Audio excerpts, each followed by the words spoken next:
having the right energy balance is important. You can have too much energy or too little energy from food. Calories can give you sort of a ballpark figure, but for measuring energy in food, especially for weight loss, they aren't particularly accurate or even scientific. On a basic analysis of calories, they don't take into account how the body processes the 3 different macronutrients of food: carbohydrates, protein, and fat. Each one is processed very differently in the body. For instance, if I was to eat 2,500 calories of bread, mainly carbohydrates, versus eating 2,500 calories of salmon with broccoli, mainly fat, my body would have very different reactions.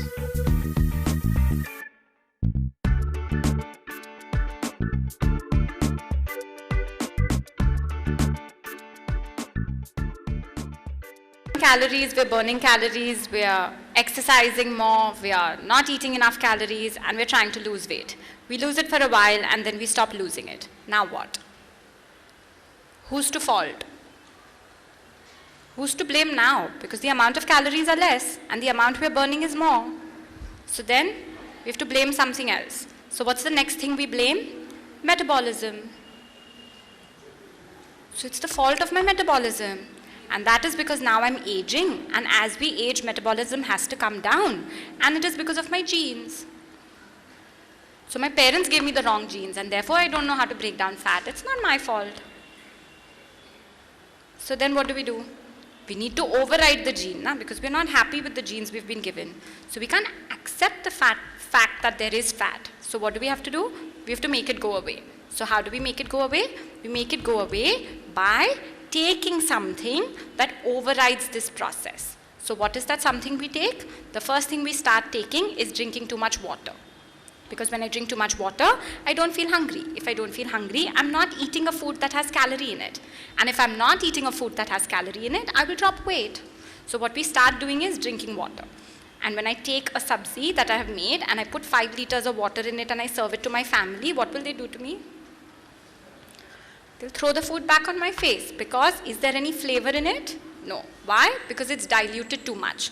So when I've had so much water and I've diluted my blood, is my cell receiving what it needs to receive? What's the second way we do this?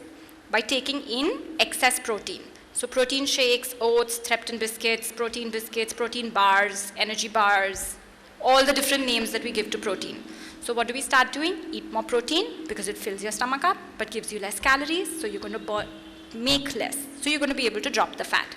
So what does protein do in your body? Protein is required for structure, which means for muscle growth. So what does the body have to do when there's excess protein? It has to make your muscle grow. Why?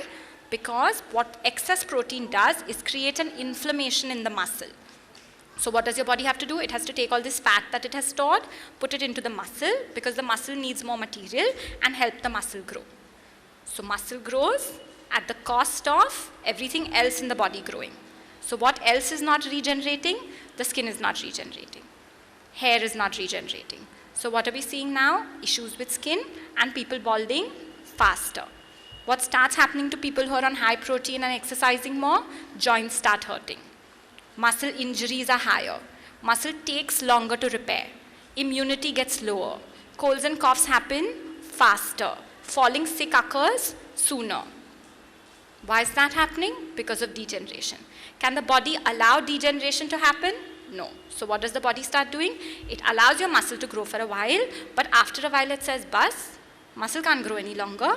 I need this fat for other parts of the body. So it takes all that material back and stores it again as fat. So what do? We're now weighing more, though we are eating completely different to what we started off with. So protein and water is also not enough to override my genes and metabolism. So I need something even more stronger. So what do I do when I take in something that's even more stronger? I take in something known as a fat burner. So what does a fat burner do? It goes in my body and is supposed to burn my fat. So what's wrong with that? There shouldn't be anything wrong with it, right? But how does it burn this fat? So what does it go inside the body and do?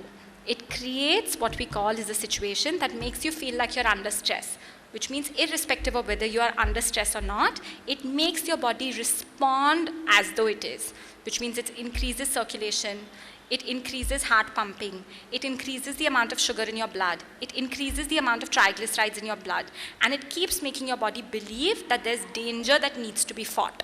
And to fight danger, the body needs to mobilize its resources, which is make it available to be used. And how does the body make it available to be used? By converting fat and putting it into blood. So what happens to the amount of stored fat I see? It's no longer there. So what do I think has started happening in my body? The fat has started getting burnt. But how long can I stay under stress? Not for very long. So if I continue doing my fat burners, what am I going to see?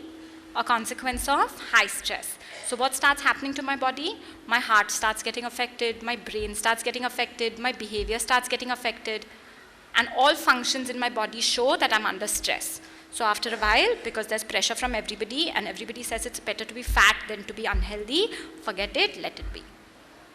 So we stop. And once we stop, the fat comes back on. And now we're just fed up of the fat. Nothing we're doing is making it go away. So what do we have to do now? We have to cut it, or we have to burn it, or we have to suck it out of our body, because what else can we do about the fat that's already formed?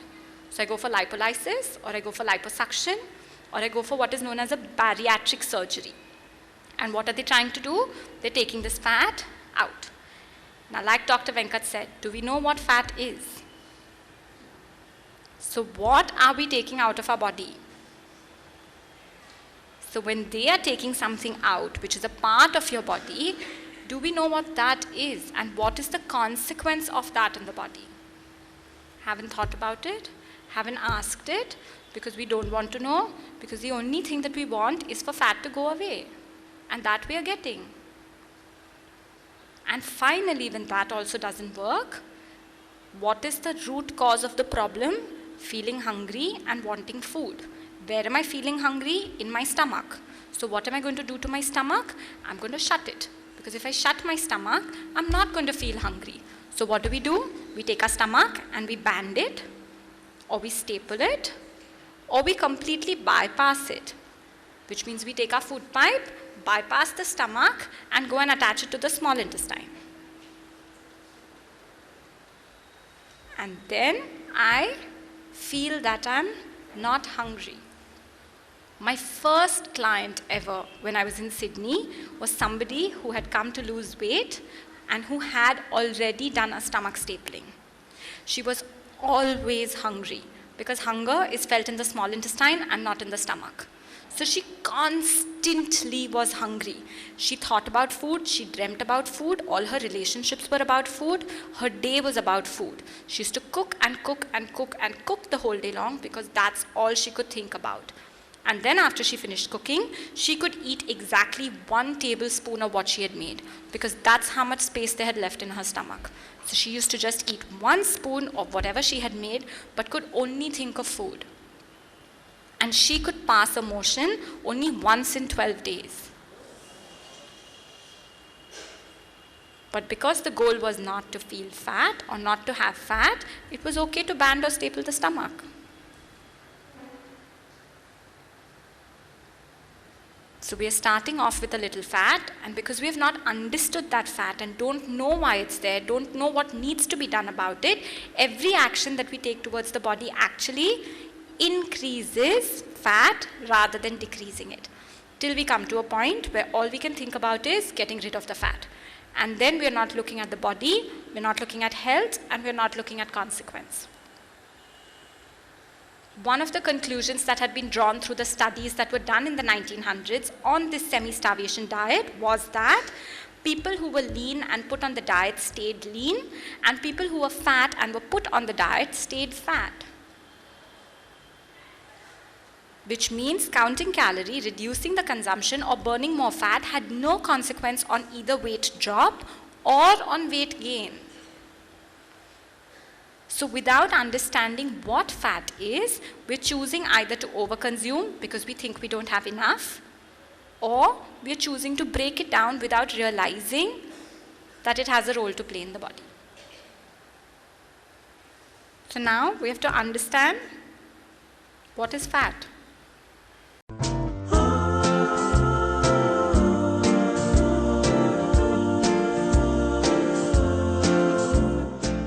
Most of us think we only put fat in our fat cells when we eat too much.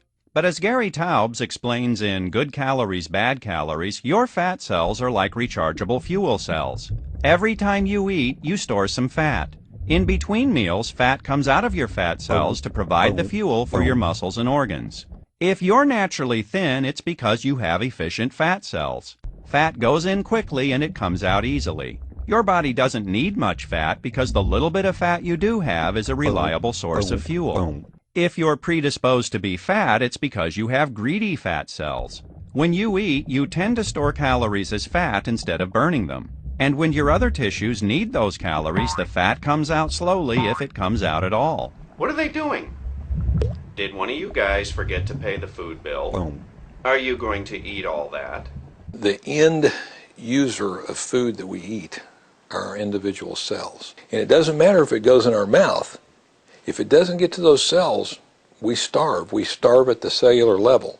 And so you do exactly what your body is telling you to do. Come on, eat something. A steak, will ya? You eat more. In other words, you're not getting fat because you're eating more. You're eating more because you're getting fat. Most of us weren't born with greedy fat cells, but we can certainly make them that way. When you eat too many carbohydrates, you raise your blood sugar. Since high blood sugar is toxic, your body releases insulin to bring it down. But your body can only burn a little bit of sugar at a time. So what happens to the rest of it? Your storage sites for carbohydrate are limited, and we've got unlimited storage places for fat, so the body ends up just converting the carbohydrate to fat. And after bringing down your blood sugar, insulin does its other job. It tells your body to store fat. When you have a healthy metabolism, it only takes a little bit of insulin to bring your blood sugar down, and then everything goes back to normal.